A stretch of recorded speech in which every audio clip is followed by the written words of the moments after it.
আসসালামু আলাইকুম ও রহমতুল্লাহি ওবরাকাতুহ। উম্মুল মুমিনিন হজরতে সৈয়দাতুনা আয়েশা সিদ্দিকা রদিয়াল্লাহু তাআলা আনহা থেকে বর্ণিত, তিনি বলেন, নবী করিম রউফুর রহিম রসুল করিম সাল্লাল্লাহু আলাইহি ওয়াসাল্লাম ইরশাদ করেছেন, নবীজি সাল্লাল্লাহু আলাইহি ওয়াসাল্লাম নির্দেশ দিয়েছেন মানব দেহে 7টি অংশকে দাফন করবার জন্য। 1 নম্বর হচ্ছে মাথার চুল, 2 হচ্ছে হাত পায়ের নখ, 3 হচ্ছে মানুষের পেটের কৃমি, 4 নম্বর হচ্ছে ঋতুস্রাবের ব্যবহৃত কাপড় চোপড়, 5ম হচ্ছে প্রসবের সময় যা কিছু বের হয় এবং নারী সহ যা কিছু বের হয়, এই সমস্ত বিষয়গুলোকে দাফন করবার জন্য রসুল করিম সাল্লাল্লাহু আলাইহি ওয়াসাল্লাম নির্দেশ দিয়েছেন।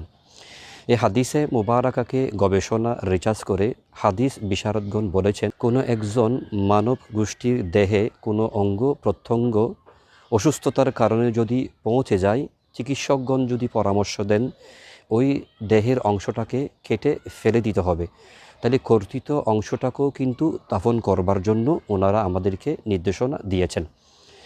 কারণ আল্লাহ তাআলা আহকামুল হাকিমিন, মানব জাতিকে সৃষ্টির সেরা জীব হিসেবে তিনি সৃজন করেছেন।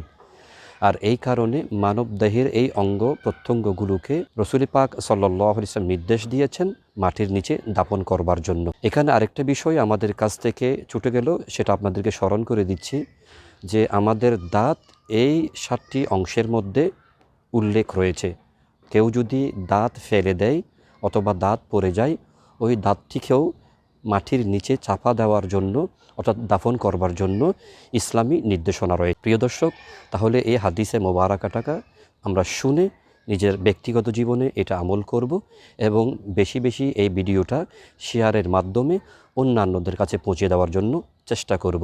এই কারণে আমরা সাদকায়ে জারিয়া অসীম সওয়াবের ভাগীদার হয়ে যাব ইনশাআল্লাহ।